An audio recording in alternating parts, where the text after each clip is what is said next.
नमस्कार, ताल ठोक के देख रहे हैं आप। मैं हूं आपके साथ रोहित सरदाना और सवाल आज ये है कि देश को विकास के लिए मोदी नीति चाहिए या मनमोहन नीति चाहिए। साल 2004 से 2014 तक यानी 10 साल तक देश पर राज करने वाली यूपीए सरकार के प्रधानमंत्री रहे मनमोहन सिंह आज राज्यसभा में बोले। जिन मनमोहन सिंह को राजनीति में उनकी खामोशी के लिए जाना जाता है, जिन मनमोहन सिंह ने लोकसभा में खुद अपनी खामोशी की खासियत एक शेर के जरिए बयां की थी कि हजारों जवाबों से अच्छी है मेरी खामोशी, न जाने कितने सवालों की आबरू रखी। आज उन्हीं मनमोहन सिंह ने राज्यसभा में कांग्रेस की तरफ से चर्चा की शुरुआत की और कहा कि मोदी सरकार जिस तरीके से नोटबंदी की योजना को अमल में ला रही है वो एक ऑर्गेनाइज्ड लूट और लीगलाइज्ड ब्लंडर का केस है। यानी मनमोहन सिंह कह रहे हैं कि ये एक सोची समझी लूट और सरकार की तरफ से जानबूझकर की गई बहुत बड़ी गलती। इस बहस की शुरुआत में हम जरूरी समझते हैं कि देश को एक आंकड़ा बता दिया जाए। ग्लोबल फाइनेंशियल इंटीग्रिटी नाम की एक अमेरिकी थिंक टैंक की रिपोर्ट है कि 10 साल के मनमोहन सिंह के कार्यकाल में 3,47,000 करोड़ रुपए की ब्लैक मनी यानी कि काला धन भारत से बाहर गया, जबकि मोदी सरकार के पिछले 2.5 साल के कार्यकाल में देश में 1,25,000 करोड़ रुपए की ब्लैक मनी सामने ले आई। आज पूर्व प्रधानमंत्री मनमोहन सिंह ने एक और दिलचस्प बात कही। उन्होंने ब्रिटिश अर्थशास्त्री जॉन केन्स को कोट करते हुए कहा कि भविष्य के फायदे के लिए वर्तमान को परेशानी में डालना ठीक नहीं। उन्होंने जॉन केन्स का एक मशहूर वाक्य सुनाया कि in the long run we are all dead, यानी कि भविष्य किसने देखा है। हम ये पूछ रहे हैं कि 1991 में आर्थिक उदारवाद का दौर शुरू करने वाली कांग्रेस सरकार ने क्या बगैर भविष्य के बारे में सोचे फैसले ले लिए थे?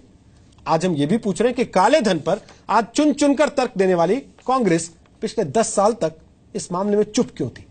सदन में चर्चा को लेकर राजनीतिक पार्टियों का गैर जिम्मेदाराना रवैया, देश की अर्थव्यवस्था के लिए सियासी संजीदगी और नोटबंदी, इन सारे पहलुओं पर आज की बहस ताल ठोक के 8 तारीख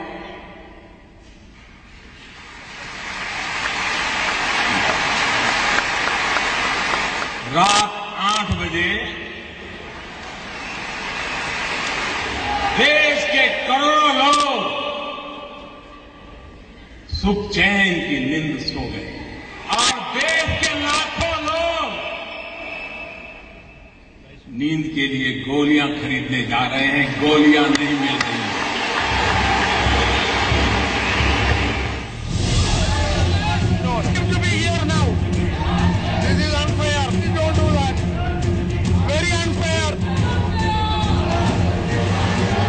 Even those who say that this measure will do harm or will cause distress in the short run, but be in the interest of the country in the long run, well, I am reminded of what John Keynes said once, in the long run, all of us are dead. 70 साल की बीमारी है और मुझे 17 महीने में मिटा नहीं।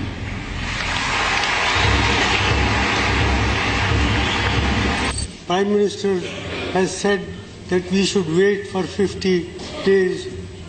Well, 50 days is a short period, but for those who are poor and deprived sections of the community, even 50 days torture can bring about disastrous effects. मैं जानता, मेरे प्यारे भाइयों बहनों, मैं जानता आपको तकलीफ हो रही है। ऐसा नहीं है कि आपको तकलीफ नहीं हो रही। कोई भी काम करो भाई, तकलीफ तो थोड़ी बहुत होती है। हाँ, इरादा नेक होना चाहिए। What is more is, what has been done can weaken and erode our people's confidence in the currency system and in the banking system. One, I would like to know from the Prime Minister the names of any countries he may think of where people have deposited their money in the banks but they are not allowed to withdraw their money.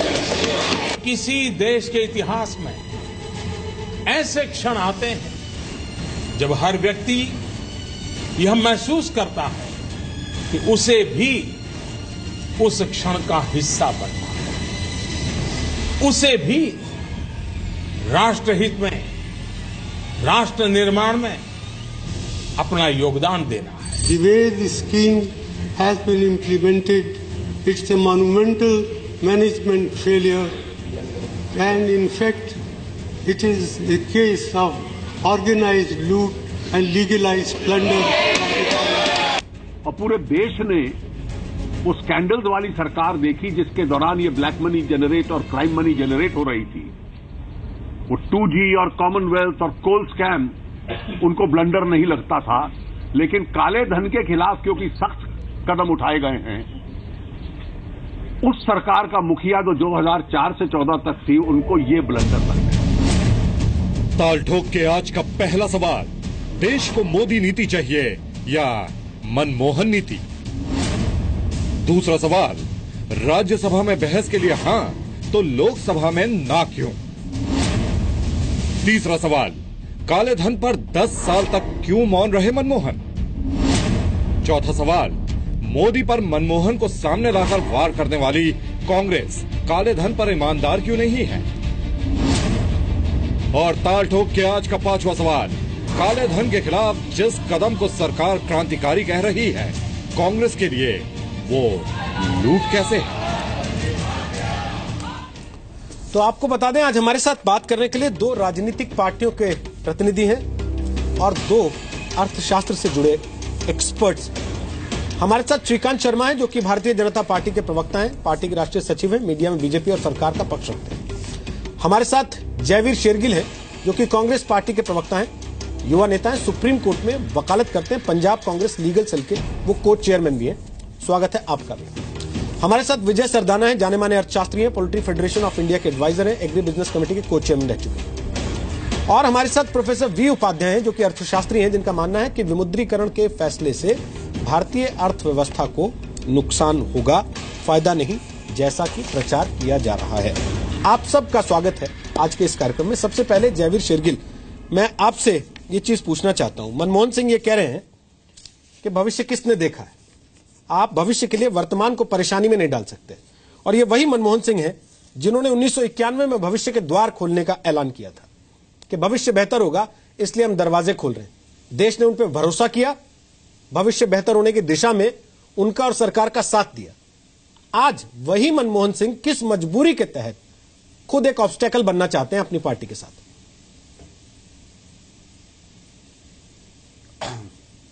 Rohit जी, आपके सवाल का सीधा सीधा उत्तर। पहले तो आज सांसद के लिए एक अहम दिन भी था और दुखद दिन भी था।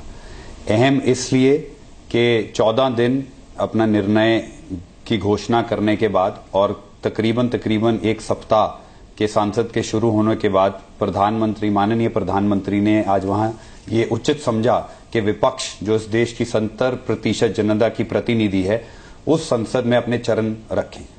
दुखद दिन इसलिए कि पूर्व प्रधानमंत्री, जो 2 बार प्रधानमंत्री रहे हैं, वित्त मंत्री, आरबीआई गवर्नर और जो इकोनॉमिस्ट की जिनको विश्व भर में जिनको इज्जत दी जाती है, जब उन्होंने बोलना शुरू किया तो अरुण जेटली जी और उनकी टीम ने उनको टोका और रोकने की कोशिश की। खुद जवाबदेही करनी नहीं, खुद शीशे के महल में रहना, और जब एक पूर्व प्रधानमंत्री बोला तो उसको वो इज्जत देनी भी ठीक नहीं समझी। पर खैर, अब मैं सीधा मुद्दे पे आ जाता हूं। आपके शो का सीधा टॉपिक है सन 1991 और क्या उन्होंने तब भविष्य देखा। हाँ, भविष्य देखा और उसके आंकड़े भी हैं और तथ्य भी हैं। पहली सवाल, क्या 1991 या मनमोहन सिंह जी की किसी भी नीति के कारण 70 से ज्यादा जाने गई? क्या उनकी किसी भी नीति के कारण माजीपुर का किसान या वो मां ने अपना बच्चा गवाया? नहीं। क्या उनकी किसी भी नीति कारण कृषि क्षेत्र, जो ऑलरेडी इतने संकट में चल रहा है, उसका गला घूटा गया? नहीं। आपको एक छोटा सा उदाहरण देता हूं। कॉटन, जिसको कहते कॉटन पर वीक डिलीवरी के हिसाब से उसकी गिनती होती है, जो थी 1.5 लाख बेल्स, आज वो 30,000 बेल पे आ गई है। लॉन्ग टर्म तो बहुत दूर की बात है, शॉर्ट टर्म में जो नुकसान हो रहा है उसकी कभी भरपाई नहीं हो सकती रोहित जी, और वही उनका सवाल था संसद में, क्यों नहीं हो सकती। अब मैं आपको सब्जी और फल की उदाहरण देता हूं। ये चीजें 4 से 5 दिन में खत्म हो जाती हैं। जिस किसान ने इस फल और फ्रूट या जिस मंडी में इनका खरीद फरोख्त होता है वो 4 या 5 दिन में खत्म हो जाता है। जो ट्रक है, ट्रांसपोर्ट सिस्टम बिल्कुल खत्म कर दिया। इनके ये शॉर्ट टर्म में उस किसान के लिए समा वापस नहीं आने वाला। यहां सरकार ये वादा कर दे कि उस किसान की ये भरपाई करेंगे जिसके वजह से इनको नुकसान हो रहा है, तो मैं बात मान लेता हूं। अब मैं बात आ जाता हूं असम पे, शॉर्ट टर्म गेन पे। असम की कॉफी अक्सर साउथ इंडिया में भी बिकती है और वो ऑक्शन सिस्टम से बिकती है। इस बार 1/4 कॉफी की भी ऑक्शन नहीं हुई। क्या वो जो आदमी जो चाय की उगाई कर रहा है या वो महिला, उसकी भरपाई ये करेंगे? तब भी मान लेता हूं। और आप मुझे तथ्य दे दीजिए 1991 में मनमोहन सिंह जी की कौन सी पॉलिसी की वजह से इतनी जाने गई और पूरा देश कतार में खड़ा हो गया, और आज भी उस बात पे कोई सफाई नहीं है कि भरपाई होगी। वो नोट, वो 2100 करोड़ नोट जिन्हें 7 महीने लग जाएंगे छपने में, वो 50 दिन में मार्केट में कैसे आ जाएंगे? अब आखिरी आपका बड़ा अच्छा टिकर लगा, आपका शो हमेशा अच्छा टिकर लगाता है कि क्या देश को मनमोहन नीति चाहिए या मोदी नीति चाहिए। मैं विदेश, इंग्लैंड, अमेरिका के आंकड़ों में तो इतना पढ़ा लिखा हूं नहीं, पर एक मोदी सरकार का खुद आज गवर्नमेंट की वेबसाइट पे एक आंकड़े है, NSSO, RBI और लेबर ब्यूरो ने उसको कंपाइल करके रखा है। वो कहता है पर कैपिटा कंजम्पशन 2004 में आज की प्राइस के हिसाब से भी 24,174 रुपए थी। 2014 में वो 75,000 हो गई। BCI equity capital market capitalization $380 billion थी, जो $1215 बिलियन हो गई। प्रणब मुखर्जी, जिन्हें ये देशद्रोही कह सकते हैं भारतीय जनता पार्टी क्योंकि ये माहिर हैं, उन्होंने कहा कि पिछले साल केवल 1,35,000 नौकरियां हुई इस देश में, जो पिछले 7 साल में सबसे कम है। सर्वोच्च न्यायालय, सुप्रीम कोर्ट ने कहा आपकी इस नीति के करके इस देश में दंगे हो सकते हैं, वो भी देशद्रोही हैं। आज हो क्या रहा है? सीधी सीधी लड़ाई है मोदी सरकार के अहंकार की, और हम जो जवाबदेही पे जोर लगा रहे हैं उनकी। हमारी एक ही मांग है, अगर आपको लगता है आप कांग्रेस पे आरोप लगा के वास्तविक जमीनी हकीकत बदल सकते हैं, आप आरोप लगाइए। आप कहते हैं 2G मेरा सवाल है, कॉमनवेल्थ स्कैम में कांग्रेस ने किया, लगाइए। नहीं सर, आरोप लगाइए। मेरा एक मिनट रोहित जी, पर क्या आप इस बात को बदल सकते हैं कि एक मिनट, क्या आप इस बात को बदल सकते हैं आपके आरोप लगाने से जो ग्रामीण क्षेत्र में कठिनाइयां आ रही हैं, जो कृषि क्षेत्र में कठिनाइयां आ रही हैं, ट्रांसपोर्ट में आ रही हैं, रबर वालों को आ रही हैं, जो 23,000 फैक्ट्रियां बंद हो गई हैं, जो लेबर, आपको यह आंकड़ा दूंगा मैं कि MSME 4 करोड़ MSME है इस देश में, जो 11 करोड़ लोगों को नौकरियां देते हैं और जो 45% मैन्युफैक्चरिंग में कंट्रीब्यूट करते हैं, उसकी लेबर भाग गई है। अगर कांग्रेस को आरोप लगाने से वो सब कुछ ठीक हो जाता है तो आप जरूर लगाइए और हम वो आरोप सहेंगे भी। ठीक है जयवीर, अब मैं एक चीज लेकर आप चुनाव जीत गए, आपने अपना फैक्ट रख दिया, आपने अपने तथ्य रख दिए। आपने कहा 1991 से अब तक 70 नहीं मरे। मेरा सिर्फ इतना कहना है कि इन 70 के मरने की पुष्टि, गारंटी ना कोई सरकार दे सकती है, ना कोई विपक्ष दे सकता है कि ये इसी वजह से मरे। आप बार बार वो चीज कह रहे हैं, उसी आधार पे आपका पूरा फैक्ट बेस्ड है। दूसरी बड़ी चीज ये है सर, आप कह रहे हैं कि देश को मनमोहन नीति यहां से यहां तक ले आई, तो अगर श्रीकांत शर्मा देश को मनमोहन नीति ही चाहिए होती तो देश नकार क्यों देता फिर मनमोहन नीति को? मनमोहन नीति को 5 साल और दे देता देश, कहता कि नहीं 2014 से 2019 में हमको मनमोहन चाहिए। रोहित जी, मैं अपने जो काबिल मित्र हैं मेरे कांग्रेस के, ये वकील हैं, अच्छी वकालत करते हैं, अच्छी बात है, लेकिन उस पॉलिटिकल पार्टी का पक्ष रख रहे हैं जहां इनको सिर्फ और सिर्फ पराजय का ही सामना करना पड़ेगा। यहां ये बहस जीत नहीं सकते क्योंकि इनके तर्कों में दम नहीं है। नंबर 1, हमारे मित्र ने कहा कि इज्जत नहीं बख्शी पूर्व प्रधानमंत्री को। अरे जनाब, इज्जत तो आपके युवराज ने नहीं बख्शी मनमोहन साहब को। जब मनमोहन साहब विदेश में थे तब आपके युवराज ने बाहर आकर उनके द्वारा पारित विधेयक की धज्जियां उड़ा दी थी, उसको फाड़ दिया था और नॉनसेंस सरकार को कहा था। नंबर 2, ये बात कर रहे हैं कृषि की। कांग्रेस कृषि की बात करती है तो हंसी आती है। 70 साल में ये गांव के लोगों को यूरिया नहीं दे पाए, यूरिया के नाम पर ये लाठियां बरसाते थे, आज वो लोग कृषि की बात कर रहे हैं। नंबर 3 आरोप था इनका फल खराब हो रहा है। अरे यार, आप माफ करना मेरे मित्र जयवीर, आप ये बताइए कि फल की बात आप कर रहे हो, लेकिन हिमाचल की सरकार ने फल उगाने वाले किसानों का फसल बीमा नहीं किया है, अभी तक वो एजेंसी नहीं तय कर पाए, तो आपकी पोल यहां खुलती है। नंबर 3, आप बात कर रहे हैं दंगों की। भाई पॉलिटिकल पार्टियां शांति की अपील करती हैं। पहली बार ऐसा हो रहा है कि पॉलिटिकल पार्टियां मिलकर दंगा फैलाने की अपील कर रहे हैं, जबकि जनता दिक्कत है, जनता को दिक्कतों के बावजूद भी, लाइन में लगने के बावजूद भी वो प्रधानमंत्री मोदी के साथ खड़ी हुई है। इस मुहिम में भ्रष्टाचार कैसे समाप्त हो इसके लिए प्रधानमंत्री को सपोर्ट कर रहे हैं। तो कठिनाई लोगों को है, उसके बावजूद भी लोग आज इस मुहिम में शामिल हैं, क्योंकि गरीब को यह लग रहा है, गांव में रहने वाले को यह लग रहा है कि 70 साल में गांव में पीने का पानी नहीं मिल पाया, गांव में बिजली नहीं है, गांव में सड़कें नहीं है, स्वास्थ्य सेवाएं गांव के अंदर नहीं है, शिक्षा व्यवस्था गांव के अंदर नहीं है। गांव का बेटा, गांव का गरीब का बेटा, किसान का बेटा डॉक्टर नहीं बन सकता क्या? क्या वो इंजीनियर नहीं बन सकता क्या? या 25 लाख लेके आप इंजीनियर डॉक्टर बनाते हो तो गांव का बेटा कैसे डॉक्टर बन पाएगा? आपने शिक्षा को पूरी तरह से बेचने का काम कर दिया। अब आप बात कर रहे हैं कि मनमोहन साहब आज बोले, अच्छी बात है, मैं तो उनका कोटि कोटि अभिनंदन करता हूं। मनमोहन साहब आप आज बोले, लेकिन मनमोहन सिंह जी 2012 में क्यों नहीं बोले जब सुप्रीम कोर्ट ने आपसे कहा था कि काले धन पर अंकुश के लिए SIT का गठन करिए? तब आप क्यों नहीं बोले? तब कोयले की दलाली हो रही थी, कांग्रेस दलाली कर रही थी, तब आप चुप क्यों थे? स्पेक्ट्रम की दलाली हो रही थी, तब आप क्यों चुप थे? रक्षा के उपकरणों की दलाली हो रही थी, तब आप क्यों चुप थे? कांग्रेस देश को लूट रही थी, तब आप क्यों चुप थे? तब तो आप उनके कहने पर लगातार सिग्नेचर किए जा रहे थे। भाई आप विदेश पढ़कर आए हैं, आप भी विदेश पढ़े, आपके उस समय के वित्त मंत्री भी विदेश पढ़े, हम विदेश में पढ़ने वाले लोग नहीं हैं। हम गांव की प्राइमरी पाठशाला से पढ़कर आते हैं और हम चुनौती देते हैं आपको कि आप देश के अंदर भ्रम मत फैलाइए। ये भ्रष्टाचार के खिलाफ धर्म युद्ध है, इसमें देश की जनता प्रधानमंत्री के साथ खड़ी है। देश में दंगे मत कराइए। आपने दंगों की राजनीति की है, देश को बांटकर सत्ता में आने की राजनीति की है, सत्ता का सुख आप चाहते हो, लेकिन जिम्मेदारियों से आपका युवराज हमेशा भागते रहे हैं, सोनिया जी भागती रही हैं। ठीक, तो भ्रम मत फैलाइए, गलत फैक्ट मत रखिए।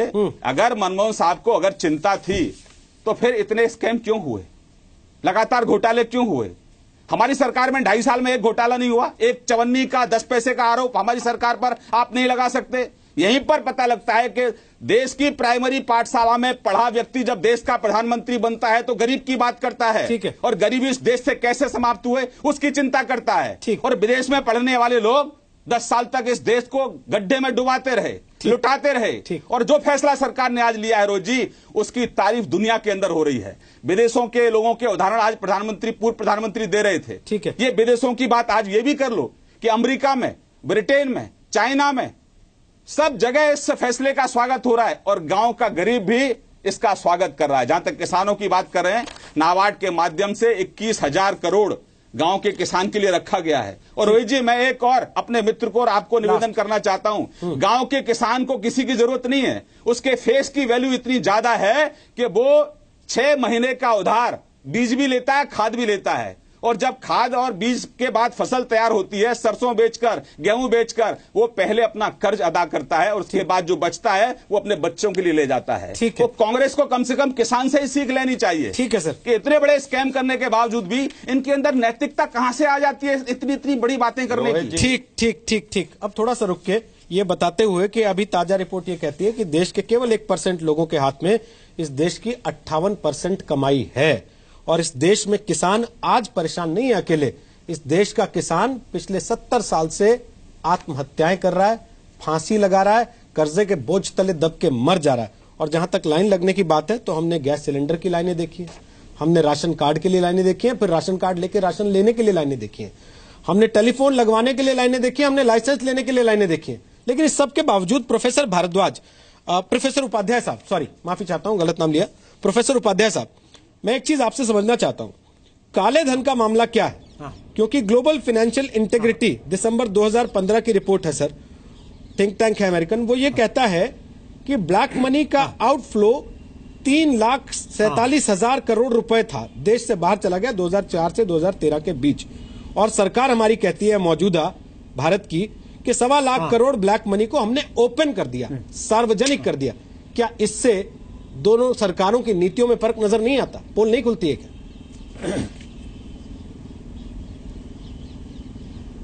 नहीं, जो बाहर पैसा गया उसका तो इस सरकार ने भी कुछ नहीं किया है। चुनाव के समय वादे किए थे, लेकिन अभी तक कोई कंक्रीट एक्शन उस पर नहीं हुआ है। दूसरी बात जो आप 1.25 लाख करोड़ की कर रहे हैं, वो उन लोगों ने अभी डिक्लेयर किया है, अभी पैसा आया नहीं है। तो ये थोड़ी बात है कि काला धन यहाँ नहीं है, काला धन यहाँ भी है, काला धन बाहर भी चला गया है। और काला धन पैसे के फॉर्म में तो थोड़ा सा ही होता है, काला धन तो प्रॉपर्टी के सेंस में होता है, स्टॉक मार्केट में होता है, सोने के सेंस में होता है, तरह तरह से होता है। तो खाली एक आप हिस्से पर अटैक कर रहे हो, और उस में भी जो हमें अभी देखने को मिल रहा है कि किस तरह से लोग उसमें भी अपना बचाव ढूंढ रहे हैं। वो 20-25% कमीशन देके उसको भी वाइट करने की कोशिश कर रहे हैं। तो फिर कितने हिस्से पर, काले धन के कितने हिस्से पर आपने अटैक किया, और उसके लिए जनता को कितनी कुर्बानी देनी पड़ रही है। आप कह रहे हो कि जनता के साथ मिलके हम काले धन पर अटैक कर रहे हैं, लेकिन जनता को तो आपने लाइन में लगा दिया है। जनता के साथ मिलके आपको काले धन पर अटैक करना चाहिए था, जनता को साथ लेना चाहिए था, और काले धन वालों को थोड़ा सा आइसोलेट करके उन पर अटैक किया जाना चाहिए था। पर आज तो जनता परेशान है, तो उसके लिए कौन जिम्मेदार होगा? उनके अगर 2-3 महीने खराब होते हैं, नौकरियां जाती हैं, उनका इलाज नहीं होता है, उनको तरह तरह की परेशानी होती है, तो इसकी भरपाई कैसे हो? सर, आप मानते हैं 70 लोग मरे डिमोनेटाइजेशन की वजह से ही मरे? वो जिंदा रहते अगर डिमोनेटाइजेशन नहीं होता, सब घर पे सुरक्षित रहते अपने? नहीं, अब इसमें बहस करने की तो कोई बात नहीं है। लोग लाइन में, सर मेरा बड़ा सीधा सा सवाल है, आपको लगता है कि डिमोनेटाइजेशन नहीं होता तो वो 70 लोग नहीं मरते? हर मौत पे सवाल किया जाता है। नहीं, अब देखो, ये तो फालतू की बहस है, क्योंकि जब कोई फार्मर मरता है तो कहते हैं जी वो तो और किसी कारण से मरा है। लेकिन फालतू की बहस नहीं है सर। आंकड़े इकट्ठे जब ये बार बार तर्क दिया जा रहा है कि 70 लोग इस वजह से मर गए, तो फिर 70 साल में कितने किसान मरे सर, उसका भी तो आंकड़ा सामने रखना चाहिए ना। तो इन 70 वर्ष 70 साल भी तो करना चाहिए ना सर। भाई, आप तो कहोगे हार्ट अटैक हुआ, लेकिन हार्ट अटैक क्यों हुआ? नहीं, पर उनकी मौत पे इस तरह का बहस करना जरूरी नहीं है मेरे हिसाब से। सर, अगर आपने अभी जयवीर शेरगिल की जिरे को सुना सर, उनकी जिरे में 5 दफे 70 लोग मर गए, 70 लोग मर गए, 70 लोग मर गए का जिक्र आया। आप कह रहे हैं कि ये फालतू का है? नहीं, तो सब कह रहे हैं। वो क्या कह रहे हैं? वो तो सबको, अच्छा, सब कह रहे हैं इसलिए ये कहना चाहिए। मीडिया भी कह रहा है। ठीक है सर, आप नहीं मान रहे, बाकी मीडिया तो ओके सर, सब कह रहे हैं इसलिए कहना चाहिए, मैं मान लेता हूं। नहीं, अब वो मरे, देखो, अब ये तो ठीक है सर, हम लेकिन आप कैसे कहोगे? हम इसको रिलैक्स कर देते हैं यहीं पे सर, क्योंकि सब कह रहे हैं इसलिए कांग्रेस भी कह रही है, इसलिए हमें भी कहना चाहिए। मैं इस बात पे इस चर्चा को विराम देता हूं। विजय जी, आपके पास आ रहा हूं। जो बातें उपाध्याय साहब कह रहे हैं और जो बातें सरकार कह रही है और जो बातें कांग्रेस कह रही है, आपकी राय उससे इतर है कुछ, या आप इन तीनों में से किसी एक पक्ष के साथ हैं, या आपको लगता है कि इन तीनों में से कोई एक है जो आपको लगता है कि ठीक है? देखिए, सबसे पहले तो हमें समझना पड़ेगा कि 1991 में जो लिबरलाइजेशन हुआ था और 2016 में जो डीमोनेटाइजेशन हुआ, आप इनको कंपेयर नहीं कर सकते। दोनों बहुत अलग चीजें हैं, दोनों के अपने फायदे और अपने नुकसान हैं। तो सबसे पहले ये कहना कि साहब 91 में लोग बेरोजगार नहीं हुए थे, इंडस्ट्री बंद नहीं हुई थी। आज आप देख लीजिए कि जो स्मॉल स्केल इंडस्ट्री थी, आज सारा चाइनीज प्रोडक्ट इस देश में आ रहा है, तो वो लिबरलाइजेशन के बाद आना शुरू हुआ। तो अगर आप उस छोटी इंडस्ट्री की बात करेंगे तो वो लिबरलाइजेशन से परेशान थे। आपका एक पूरा का पूरा बॉम्बे क्लब बना था जिसमें ये कहा गया था कि ये पूरे इंडस्ट्रियलिस्ट लिबरलाइजेशन के अगेंस्ट हैं। आपको याद होगा, बॉम्बे क्लब बना था। आज हम कार्रवाई कर रहे हैं, इस पे भी निश्चित रूप से बहुत कुछ फायदे भी हैं, थोड़े बहुत कष्ट भी उठाने पड़ेंगे। तो हम ये क्यों मान लेते हैं कि जब हम परिवर्तन की बात करते हैं तो सब कुछ स्मूथ होगा? कभी भी दुनिया के इतिहास में परिवर्तन स्मूथ नहीं हुआ है। एक आप एग्जाम्पल दे दीजिए, चाहे वो सोशल परिवर्तन था, इकोनॉमिक था, पॉलिटिकल था, हमेशा अनरेस्ट रहा था। देश को जब आजादी मिली थी तब भी गांधी जी ने जो अनरेस्ट किया था वो एक ब्रिटिश के लिए अनरेस्ट था, उनमें भी लोगों को कष्ट हुआ था, लोग मरे थे आजादी की लड़ाई के लिए। तो बगैर कष्ट के ट्रांजिशन नहीं होता है, ये बेसिक चीज हमको समझनी पड़ेगी। अब आइए दूसरी बात को लेके कि हमारे सामने जो मनमोहन सिंह जी ने कहा, मुझे थोड़ा सा दुख है सर इस बात का कि मनमोहन सिंह जी से मुझे उम्मीद नहीं थी। उन्होंने कहा कि everyone is dead in the long term. तो आज भारत या दुनिया मिलकर सस्टेनेबिलिटी की क्यों बात कर रही है? हम पर्यावरण को बचाने की बात क्यों कर रहे हैं? अगर केन्स की थ्योरी इतनी अच्छी होती तो आज दुनिया में पर्यावरण का संकट, ग्लोबल वार्मिंग का संकट नहीं आना चाहिए था। और अगर संकट आ भी गया तो in long run we are all dead, why we are worried? तो हम दुनिया को बचाने में क्यों लगे हुए हैं? तो मुझे लगता है कहीं ना कहीं पॉलिटिकल कंपल्शन के कारण मनमोहन जी ने स्टेटमेंट दिया, मुझे उनसे उम्मीद नहीं थी। तीसरी बात, मनमोहन जी आरबीआई के गवर्नर थे, फाइनेंस मिनिस्टर थे, देश के प्रधानमंत्री थे। उनसे ज्यादा एक्सपीरियंस्ड आदमी इस देश में नहीं है फाइनेंशियल मैटर्स में, हम ये मान सकते हैं। मेरा आज मनमोहन जी से एज ए सिटीजन रिक्वेस्ट है, क्या आप भारत सरकार को ये बताएंगे कि वो कहां कहां गलती कर रहे हैं, क्या क्या उनको करना चाहिए आम आदमी के हित में, ताकि ये समस्या जल्दी से जल्दी नॉर्मल हो जाए। ये ट्रांजिशन, आप भी मनमोहन जी कह रहे हैं कि 10 साल में हमने ब्लैक मनी पे स्टेप नहीं उठाए, तो साहब ये कमजोरी थी या ये सही सोच थी? कहीं ना कहीं हमें इस बात को समझना पड़ेगा। और मैं आज यहाँ किसानों के बीच में बैठा हूं, कल 2 दिन से आंध्र प्रदेश में, यहाँ तेलंगाना में, हम ये बात कर रहे थे कि इस देश में कौन लीडर है जो टफ डिसीजन ले सकते हैं। क्या ये डिसीजन कांग्रेस ले सकती थी? मनमोहन जी ने नहीं लिया। क्या ये ममता बनर्जी ले पाती? शायद नहीं। क्या ये बीएसपी ले पाती? क्या ये एसपी ले पाती? क्या ये कोई और पार्टी ले पाती? ये इस देश से काला धन हटाने का डिसीजन कौन सी लोकतांत्रिक पार्टी ले पाती? ये भी एक सवाल है। ठीक है, अगर एक पार्टी ने या एक लीडर ने देश के हित में कहा है कि ये सफाई जरूरी है, कष्ट होगा। आज मैं किसानों से मिल रहा हूं, उनको भी दिक्कत है, लेकिन आप समझिए किसान दिक्कत में क्यों है। मैं आपको एक लाइव एग्जांपल देता हूं। अभी मेरे को किसान मिले कि साहब जितना कोऑपरेटिव बैंक्स में पैसा था, पॉलिटिशियंस ने रातों रात निकाल लिया, किसान का हक मारा गया, किसी किसान को मौका नहीं दिया नोट बदलने का। कोऑपरेटिव बैंक के ऊपर उसके बाद आरबीआई ने बैन लगाया। अब ये सिस्टम को डिस्टॉर्ट कौन कर रहा है? किसान की हम बात कर रहे हैं, लेकिन आप ही के पॉलिटिशियंस जिस पे वो पावर में हैं, उस कोऑपरेटिव बैंक्स को खुद अपने वेस्टेड इंटरेस्ट के लिए आप मैनिपुलेट कर रहे हो। किसान का हक मारा जा रहा है और संसद में आके कहते हो किसान दुखी है। ठीक है, तो मुझे लगता है हकीकत को समझना पड़ेगा। ठीक है, जयवीर रखिए अपना पॉइंट। 5 बातें। सबसे पहले तो श्रीकांत बहुत अच्छे प्रवक्ता हैं और अपनी काफी भावुक तरीके से बात रखते हैं। भावना और तथ्य में बहुत अंतर है और मैं ये साबित करूंगा। सबसे पहले तो कृषि संकट से बात करते हैं। स्मार्टफोन आज देश की 17% जनता के पास हैं और हम सबके पास है इस शो पे, मैं मानता हूं। गूगल कीजिए, कृषि क्षेत्र की जो ग्रोथ थी वो मनमोहन सिंह जी के दौरान क्या थी और मोदी जी के दौरान क्या थी।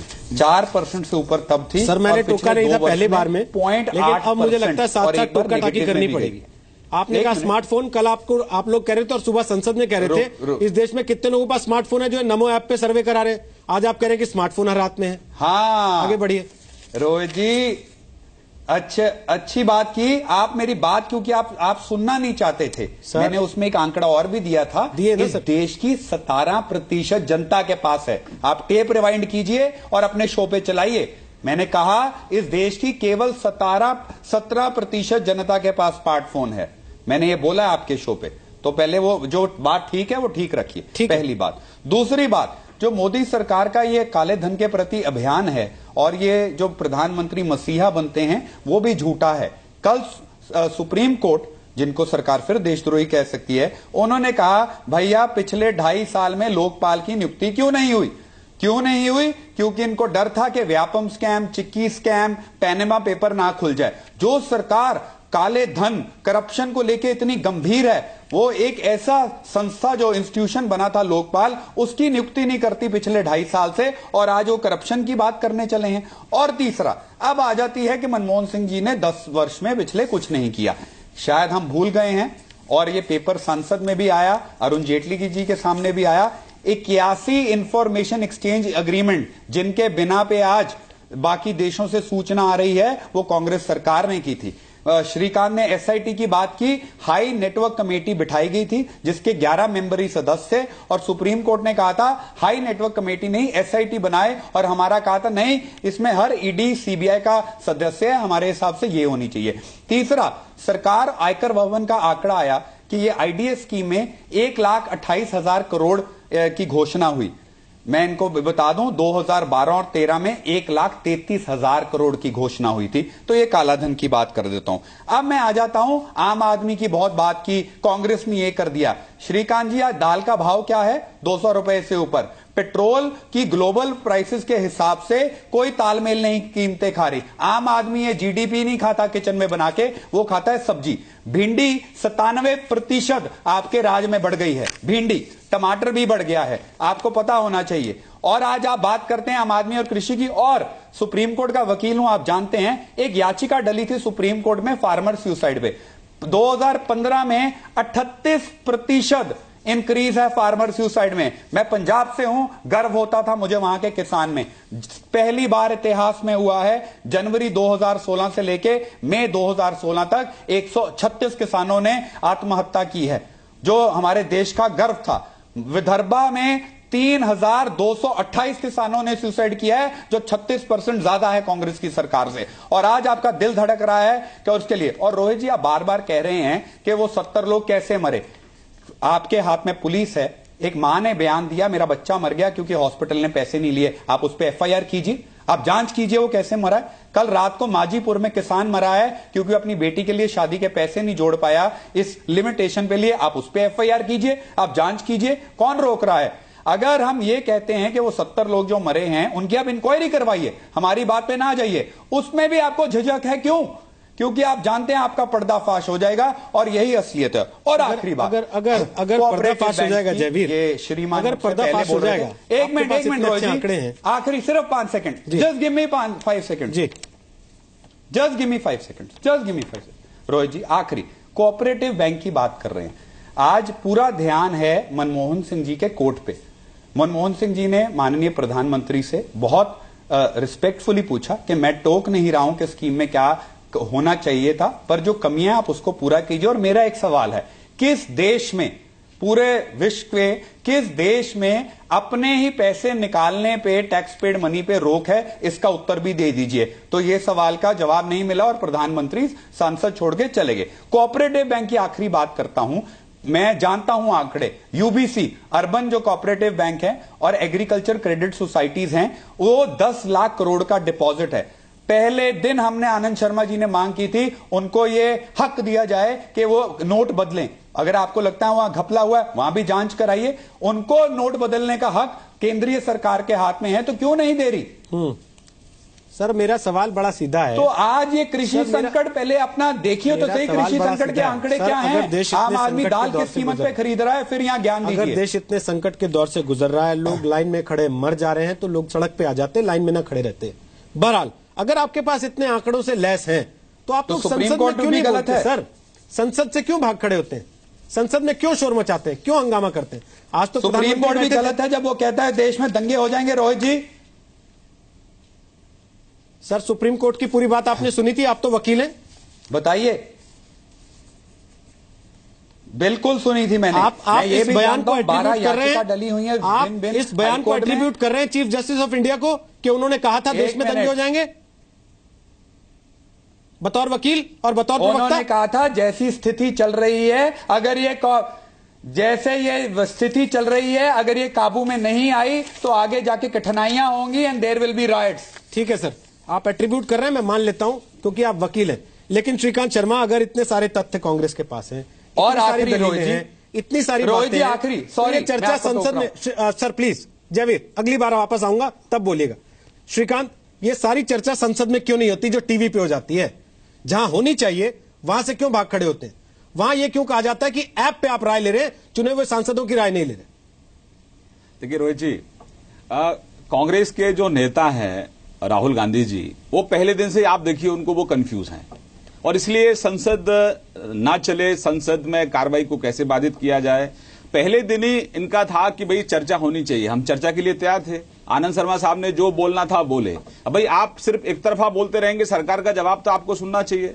फिर आप हंगामा करते रहे, फिर आज आप संसद चालू हुई, फिर संसद को आपने डिस्टर्ब किया। देश के ऐसे पहले प्रधानमंत्री हैं नरेंद्र भाई मोदी जी कि अब तक सबसे ज्यादा सदन को उन्होंने समय दिया है और उसके बावजूद भी भाई नहीं, चर्चा नहीं करनी है, किसी भी तरीके से डिस्टर्ब करना है, क्योंकि कंस्ट्रक्टिव कुछ तथ्य विपक्ष के पास सदन में रखने के लिए नहीं है। टीवी पर चर्चा करना एक अलग बात है, सदन के अंदर चर्चा करना एक दूसरी बात है। तो राहुल गांधी पहले कहते थे कि नहीं भाई सरकार ने अपने वित्त मंत्री को नहीं बताया, लेकिन बीजेपी वालों को पता था। अरे भाई क्यों आप विरोधाभासी बयान दे रहे हैं? मतलब वित्त मंत्री जी बीजेपी से अलग हैं। ये उपास और अपने बयानों से ही कांग्रेस पार्टी के युवराज अपना उपास उड़वा रहे हैं। नंबर 2, बात यहां हो रही है भ्रष्टाचार को इस देश से कैसे समाप्त किया जाए। मेरे काबिल मित्र ने बहुत अच्छी बात कही। मैं तो कांग्रेस के मित्र से यह पूछना चाहता हूं, क्या हम हमेशा ये चर्चा करते रहेंगे कि कांग्रेस के कार्यकाल में कितने किसानों ने आत्महत्या की, बीजेपी के कार्यकाल में कितने किसानों ने आत्महत्या की? क्या हम मिलकर ये नहीं सोच सकते कि किसान आत्महत्या ना करे, इसके लिए हम प्रभावी कदम उठाएं? जब एक सरकार प्रभावी कदम उठा रही है तो आपको सरकार का समर्थन करना चाहिए, सरकार का साथ देना चाहिए। आज हम किसान के लिए फसल बीमा योजना लेकर आए, लेकिन अच्छा होता कि शेरगिल साहब आप अपने मुख्यमंत्रियों को कहते कि कम से कम फसल बीमा योजना के लिए एजेंसी तो तय कर दो। हम ये कह रहे हैं कि भाई हमने दाल उगाने वाले किसानों को प्रोत्साहित किया है, हमने दाल पर एमएसपी तय किया है, हमने लगातार हर साल दूसरी बार हमने गेहूं पर, सरसों पर, दलहन पर हमने एमएसपी बढ़ाया है कि किसान को कैसे स्वावलंबी बनाया जाए, आर्थिक रूप से किसान को कैसे संपन्न कर सकते हैं, इसकी चिंता हमारी है। मुझे लगता है कि कंस्ट्रक्टिव अप्रोच के साथ कांग्रेस को इस देश के किसान को बदहाली से कैसे बाहर निकाला जाए, इसके लिए सरकार का सहयोग करना चाहिए। और हमारी लड़ाई किसी कांग्रेस पार्टी या किसी एक व्यक्ति के खिलाफ नहीं है रोहित जी, हमारी लड़ाई तो भ्रष्टाचार के खिलाफ है, काले धन के खिलाफ है। जो लोग आतंकवादियों को धन मुहैया कराते हैं, नारकोटिक्स का धंधा करते हैं, इस देश के अंदर फेक करेंसी का रैकेट चलाते हैं। और राजीव गांधी जी ने कहा था कि गांव के विकास के लिए 1 रुपया जाता है, नीचे तक 10 पैसे पहुंचते हैं। मैं तो पूछना चाहता हूं मनमोहन साहब, आपने 10 साल क्या किया? आपने कोई ऐसा प्रभावी कदम उठाया कि वो जो 1 रुपया केंद्र से जाता है गांव के विकास के लिए 1 का 1 पहुंच जाए? उसमें जो दलाली होती थी, जो लीकेज होती थी, वो रोकने का काम करें। आपने नहीं किया। हमारी सरकार कर रही है, उन पर प्रहार कर रही है जिन्होंने गांव के गरीब का पैसा जो गांव के हित के लिए था, उसको बेडरूम में गद्दों की जगह नोटों पर जो लोग सोते हैं, ये उनके खिलाफ कार्रवाई है। इसको व्यक्तिगत तौर पर किसी को नहीं लेना चाहिए। मैं तो फिर अपील करता हूं कि जो हमारे मित्र यहां टीवी पर चर्चा कर रहे हैं, अपने युवराज को सलाह दें, अगर उनकी सलाह मानते हैं तो श्रीकांत, तो वो चर्चा चलाए, संसद की कार्रवाई को चलने दें। आप अपनी बात कहिए, हम अपनी बात कहते हैं। श्रीकांत शर्मा जी, संसद की कार्रवाई चले, यह अकेले विपक्ष की जिम्मेदारी होती है, सरकार की भी होती है, पहली चीज।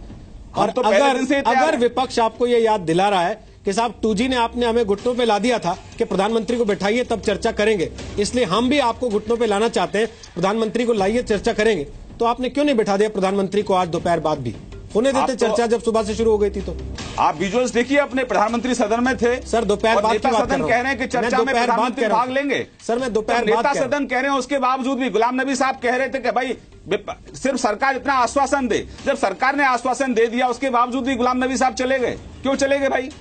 क्योंकि आप वो लोग हैं रोहित जी विपक्ष में आज, जिन्होंने कांग्रेस को समर्थन दिया, बीएसपी, एसपी, टीएमसी, और ये वही लोग हैं जिनके सहयोग से कांग्रेस ने घोटालों पर घोटाले किए। 12 लाख करोड़ के घोटाले मनमोहन साहब ने अकेले नहीं किए, उसमें मुलायम सिंह जी जिम्मेदार थे, मायावती जिम्मेदार थी और टीएमसी जिम्मेदार थी। टीएमसी का तो नजारा ही अलग है, वहां उनका गरीब लुटता है तो उसकी चिंता नहीं है, या बनावटी दिखावा, क्योंकि उनका जो नोट बनाने की उनकी जो प्रिंटिंग प्रेस थी ना, वो बंद हो गई। दुख इनको अपना दुख है, क्योंकि इन्होंने जो काली कमाई कर रखी थी वो आप तहस नहस हो गई, वो कागज के टुकड़ों में तब्दील हो गई। गरीब का तो बहाना है। ठीक है, बहुत सारे दर्शक हैं वो जयवीर शेरगिल की बात पर प्रतिक्रिया दे रहे हैं कि टमाटर कितने का मिल रहा है, बैगन कितने का मिल रहा है, मूली कितने की मिल रही है, आलू कितने का मिल रहा है, गोभी कितने की मिल रही है, प्याज कितने का मिल रहा है और दाल कितने की मिल रही है। उनको लगता है कि जयवीर का बयान जो है वो जमीनी हकीकत से थोड़ा इतर है। बहरहाल, लेकिन ये तो जमीनी हकीकत है कि आज नोटबंदी हुई है, कांग्रेस के राज में नसबंदी हुई थी, और दोनों में जमीन आसमान का अंतर है। आदमी पर अटैक, जनता पर अटैक नसबंदी में हुआ था, क्या नोटबंदी में भी वही इफेक्ट है? सवाल यह कि देश को मनमोहन नीति चाहिए या फिर मोदी नीति। कांग्रेस के नेता जयवीर शेरगिल हमारे साथ हैं, श्रीकांत शर्मा बीजेपी से हमारे साथ हैं, प्रोफेसर वी उपाध्याय हमारे साथ हैं, इकोनॉमिस्ट हैं IIT दिल्ली से, विजय सरदाना हमारे साथ हैं, इकोनॉमिस्ट हैं, वो इस वक्त हैदराबाद से हमारे साथ इस चर्चा में शामिल हैं। विजय जी, मैं आपके पास सवाल के लिए आ रहा हूं जल्दी से, उसके पहले फटाफट कुछ आंकड़े पढ़ के सुना देता हूं। कॉस्ट ऑफ पेट्रोल मई 2014 में 71 रुपए 41 पैसे, नवंबर 2016 में 65 रुपए 93 पैसे यानी आज। कॉस्ट ऑफ डीजल मई 2014 में 56 रुपए 71 पैसे, नवंबर 2016 में 54 रुपए 71 पैसे यानी आज। देश का फॉरेक्स रिजर्व 21 लाख करोड़ रुपए मई 2014 में और 25 लाख करोड़ रुपए नवंबर 2016 में यानी कि आज। कंज्यूमर प्राइस इंडेक्स इन्फ्लेशन का 8.25% मई 2014 में और 4.25% नवंबर 2016 को 15 तारीख को जो अभी पखवाड़ा गया है उसमें। Wholesale price based index based inflation मई 2014 में 6% और नवंबर 2016 में 3.39% यानी कि आज। और ऐसे ही कई सारे और आंकड़े हैं, जीडीपी भी है, एफडीआई इनफ्लो भी है, सेंसेक्स भी है। और साथ ही हमारी एक दर्शक है मधुलिका काक, उन्होंने देखिए एक स्टार्टअप है सब्जी घर भेज देता है जो आपके, उन्होंने दाम के लिए लिस्ट भेज दी है। टमाटर 31 रुपए किलो है और दाल की भी उन्होंने भेजी है साथ में स्नैपशॉट। तुअर दाल 130 रुपए किलो और दूसरी एक दाल जिसका नाम नहीं मैं देख पा रहा हूं वो 120 रुपए किलो। तो वो दावों पर सवाल खड़ा कर रही हैं जो पिछले 1 घंटे की चर्चा में सामने आए हैं। क्या आपको लगता है विजय सरदाना कि डीमोनेटाइजेशन का विरोध करने में आंकड़ों को भी इन्फ्लेट करके रखा जा रहा है, और वो इन्फ्लेशन विपक्ष कर रहा है या सरकार कर रही है, और ये इन्फ्लेशन बढ़ाने वाला है, घटाने वाला नहीं है? देखिए, ये फर्क पड़ता है कि आप आंकड़ा कहां से ले रहे हैं। आप होलसेल मंडी से ले रहे हैं, आप ऑर्गेनाइज मंडी से ले रहे हैं। मैं ये कहता हूं कि एक छोटा सा सवाल है कि जब हमने ऑर्गेनाइज्ड रिटेलिंग चालू की थी एफडीआई के हिसाब से, कहा था कि बड़ी कंपनियों को ऑर्गेनाइज्ड रिटेलिंग में आना चाहिए था, तब ये दलील दी गई थी कि महंगाई कम होगी। आज किसान को वही 10-12 रुपए मिल रहा है, लेकिन ऑर्गेनाइज्ड रिटेलिंग में वही चीज आज 60-70 रुपए मिल रही है।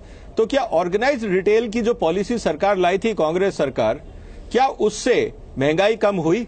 तो मेरा ये कहना है कि आंकड़ों के साथ अगर हम खिलवाड़ करेंगे तो बहुत सारी चीजें निकल के आएंगी। हर पॉलिसी पे आप क्वेश्चन उठा सकते हैं, हर आंकड़े के ऊपर आप उंगली उठा सकते हैं। मुद्दा ये नहीं है। मुद्दा ये है कि क्या जो कार्रवाई हो रही है, क्या इसको और स्मूथ बनाया जा सकता है। मेरा निवेदन वही आता है कांग्रेस से कि आपने इस देश में सबसे ज्यादा राज्य किया, आपके पास सबसे बड़ा एक्सपीरियंस है, आपको पता है देश इस समय एक कठिनाई से निकल रहा है, आम आदमी को दिक्कत हो रही है। आपके सुझाव क्या है? हमने सुझाव तो कोई नहीं देखे आपसे कि आप ये कर दीजिए, प्रॉब्लम सॉल्व होगी, ब्लैक मनी भी नहीं आए साथ में, और जनता की समस्या का समाधान भी हो जाए। कोई भी सुझाव देने को तैयार नहीं है। उंगली उठाने के लिए हर आदमी तैयार है। मेरा सिर्फ निवेदन है, टाइम कम है, इस समय मैं डिटेल में नहीं जाना चाहूंगा, लेकिन मेरा यह कहना है कि ये कार्रवाई है। आम आदमी भी परेशान है, किसान भी परेशान है, लोग भी परेशान है, लेकिन उम्मीद ये है सबको कि ये देश बदलेगा, ये देश सुधरेगा। और हम ये कहते हैं उम्मीद पे दुनिया कायम है। तो अगर ये उम्मीद पे अगर दुनिया कायम है और देश का भविष्य अच्छा है, तो कष्ट लोग उठा रहे हैं। मेरा निवेदन विपक्षी पार्टियों से यह है, as a citizen of India, कि प्लीज सुझाव दीजिए, इस देश की समस्याएं कम कैसे हो, हमें उसकी जरूरत है। उंगली तो कोई भी उठा लेगा, उसमें एजुकेशन की जरूरत नहीं है। ठीक है, वो तो अनाड़ी आदमी भी उंगली उठा लेगा, उसमें एक्सपीरियंस आदमी की जरूरत नहीं है। ठीक है, आपके एक्सपीरियंस का देश को क्या फायदा मिला, मैं अपोजिशन से ये पूछ रहा हूं। ठीक है, उपाध्याय जी जल्दी से, आपको क्यों लगता है कि डीमोनेटाइजेशन देश को बर्बादी की तरफ ले जाएगा? नहीं, जैसा आप देख रहे हो कि अभी तक कुल मिलाकर के 1.5 लाख करोड़ पैसा, नया पैसा, रुपया उसमें इकोनॉमी में आया है। ये 2 महीने की तैयारी से आया है। कुल मिला के हमें करीब 10 लाख करोड़ रुपए चाहिए, जिससे आप कह सकते हो कि थोड़ी नॉर्मल सी सिचुएशन आ गई है। 5.5 लाख खुद करोड़, अपना अंदाज लगा सकते हो कि 5.5 उसमें लाख कितना करोड़ दिन लगेगा। नहीं, 5.5 लाख करोड़ तो लोगों ने जमा कराया है। आप नया पैसा कितना आया इकोनॉमी? नहीं सर, और एक और बात है, चेंज ओवर जो भी नया पैसा आया है वो भी लोग कमा के बैठ गए। नहीं, हम नए पैसे की बात कर रहे हैं। हम कह रहे हैं कि कुल मिला के नया रुपया कितना इकोनॉमी में आया है, और वो करीब 1.5 लाख करोड़ है। और वो 1.5 लाख करोड़ भी लोग अपने पास रख गए हैं, दबा के बैठ गए, क्योंकि लोगों में डर है कि पता नहीं ये कितने महीने चलेगा, तो वो भी इकोनॉमी में नहीं है। तो कुल मिला के आज इकोनॉमी टोटली कैशलेस हो गई है। और अगर हम कह रहे हैं कि कुल मिला के आपको नया पैसा देना है, पहले 15 लाख करोड़ था, 15 लाख करोड़ की बात चाहे नहीं भी करें, हम कहेंगे चलो 10 लाख करोड़ ही काफी है, तो 10 लाख करोड़ लाने के लिए आपको कितने महीने लगेंगे? तो वो अगर सपोज करो कि 3-4 महीने ऐसी सिचुएशन चलती है, तो हमारी इकोनॉमी की क्या हालत होगी? लोग बेरोजगार हो रहे हैं, लोग जो काम करने आए हैं शहरों में, शहरों से वापस जा रहे हैं, लोग अपना इलाज नहीं करा पा रहे हैं, शादियां नहीं करा पा रहे हैं, कितना छोटा बिजनेस है उसको कितनी दिक्कत आ रही है हर जगह। प्राइसेज की बात छोड़ो, प्राइसेज का बात तो थोड़ा बाद में पता चलेगा, अभी तो डिमांड ही नहीं है सिस्टम में, तो प्राइसेज बढ़ने वाली बात तो अभी शायद नहीं दिखेगी, और सप्लाई भी नहीं है। तो अभी तो कुछ ऐसी स्थिति आ रही है कि बहुत ही अनसर्टेनिटी है सारी इकोनॉमी में, तो दोनों सप्लाई डिमांड दोनों ही कम है, तो प्राइस के बारे में क्या कहा जाए। तो कुल मिला के बात यह है कि सुझाव भी कोई क्या दे, प्रिंटिंग प्रेस जितना प्रिंट करेंगी उतना ही कर पाएंगी, तो सुझाव देने से भी कुछ नहीं निकलने वाला। तो कुल मिला के आपने एक ऐसी स्थिति पैदा कर दी है जिसका कोई इलाज भी नहीं दिख रहा 3-4 महीने तक। तो कब तक ये ऐसी स्थिति चलेगी? तो या तो सरकार कुछ और रियायतें दे और थोड़ा सा अलाउ करें कि इधर उधर पुराना पैसा काम लिया जा सकता है, इस हद तक लिया जा सकता है। आज करने वाली है 10 दिन और समस्या बढ़ती जा रही है, कम से कम 2-3 महीने तो ऐसा लगता है कि आज करने वाली है। 10 दिन और ऐलान हो जाएगा। मैं जल्दी से 2 कमेंट चलते लेना चाहता हूं, समय से ओवर हूं, केवल 2 कमेंट लूंगा जयवीर से और श्रीकांत से, बहुत छोटे। श्रीकांत, क्या सरकार कुछ और तेजी लाएगी क्योंकि बहुत जगह लोगों को दिक्कत हो रही है, ये बात सच है, इसको आप नकार नहीं सकते। निश्चित रूप से रोहित जी, हम जितने प्रयास कर सकते हैं उससे भी कहीं ज्यादा प्रयास सरकार कर रही है। युद्ध स्तर पर प्रयास हो रहे हैं कि आम जन को कम से कम दिक्कत आए। मैं अपील करूंगा कि ये धर्म युद्ध है, भ्रष्टाचार और अपराध के खिलाफ जनता पेशेंस के साथ, दिक्कतों के बावजूद भी सरकार के साथ खड़ी है। विपक्ष से आग्रह करेंगे कि देश के विकास के लिए, हमारे आने वाली पीढ़ियों के उज्जवल भविष्य के लिए अफवाह मत फैलाइए, गुमराह मत करिए लोगों को, बल्कि सरकार के साथ खड़े रहिए। इससे आपका और आपकी पार्टी का भी भविष्य उज्जवल होगा। ठीक है, लास्ट कमेंट जयवीर शेरगिल, थोड़ा छोटा रखेंगे तो अच्छा रहेगा, प्लीज। रोहित जी, पहले तो मैं आंकड़े एपीएमसी से लेता हूं, किसी दर्शक से नहीं लेता। दूसरा, बैरल की प्राइस सर दुकान से ले लीजिए ना, घर के बाहर दुकान होगी आपके भी, मेरे भी है सर। 71 और 65 रुपए। एक मिनट रोहित जी, मुझे टोकिए ना, मैं आपको नहीं टोक रहा। वर्ल्ड बैरल के प्राइस से आज पेट्रोल की प्राइस 55 रुपए होनी चाहिए थी। और तीसरा, मैं भारतीय केजरीवाल जी तो 2014 में कह रहे थे 30 में दिला देंगे, हमारी सरकार बना दो। और ऐसे तो हर आदमी जिसको सत्ता में नहीं होता वो हर चीज सस्ती बेचने को तैयार रहता है, और कुर्सी पे आते ही सब कुछ महंगा कर देता है। सर आप लोगों ने भी 150 रुपए के प्याज खिलाए सर इस देश को, रोहित जी, आप क्यों भूल जाते हैं? मैं प्याजों पे सरकार गिरवाली सर में कौन है? भारतीय जनता पार्टी इस वादे पे आई थी काला धन 100 दिन में आ जाएगा, तो आज आप उनको झिझक क्यों रहे हैं? उनको पूछने के लिए, उनका चुनावी वादा याद कराने के लिए, भैया कहां 100 दिन में काला धन आ गया और 15 लाख जमा हो गए? आप इतनी झिझक क्यों पूछिए उनसे सवाल। आप कर रहे हैं, आप लोग संसद बंद करके चले जाते हैं घर। घोषणा करने में सबसे आगे, प्रधानमंत्री घोषणा करने में सबसे आगे, श्रेय लेने में सबसे आगे, और आज जवाब देने का टाइम आया तो मिसिंग इन एक्शन। वाह, ये लोकतंत्र है। हम भी 70% जनता के प्रतिनिधि हैं, पूरा विपक्ष मिला के। कोई हमें ऐसे बाईपास नहीं कर सकता। आपने घोषणा खुद की, आप जवाब भी खुद देंगे। 23 नवंबर का दिन याद करा दूं, 2009, अरुण जेटली ने बोला था संसद में खड़े होके कि अगर प्रधानमंत्री संसद में ना आए और ना बोले तो ये देश के लिए बहुत बुरी परंपरा है। तो मेरा निवेदन है, अरुण जेटली ये सलाह अपने दोस्त प्रधानमंत्री नरेंद्र मोदी को भी दे दें कि भाई साहब, मैंने ये प्रवचन किया था 2009 में, अब आप भी सुन लीजिए। समय खत्म हो गया है। आलू प्याज टमाटर, आलू प्याज टमाटर 20 रुपए किलो दिल्ली में बिक रहा है। समय खत्म हो गया। जब तक आलू प्याज टमाटर 20 रुपए किलो दिल्ली में बिकता है। खत्म हो गया। आप लोग और बोलना चाहते हैं, लेकिन ये बात सच है कि जब आप सरकार में थे तब भी गठबंधन की मजबूरी गिनाते थे, आज विपक्ष में तब भी गठबंधन करके खड़े हैं और कह रहे हैं कि हम 70% जनता की नुमाइंदगी करते हैं, इकट्ठे हो जाएंगे। यही लोकतंत्र की खूबसूरती भी है, लेकिन ये लोकतंत्र के रास्ते का रोड़ा ना बने, इसका भी ख्याल राजनीतिक पार्टियों को रखना चाहिए।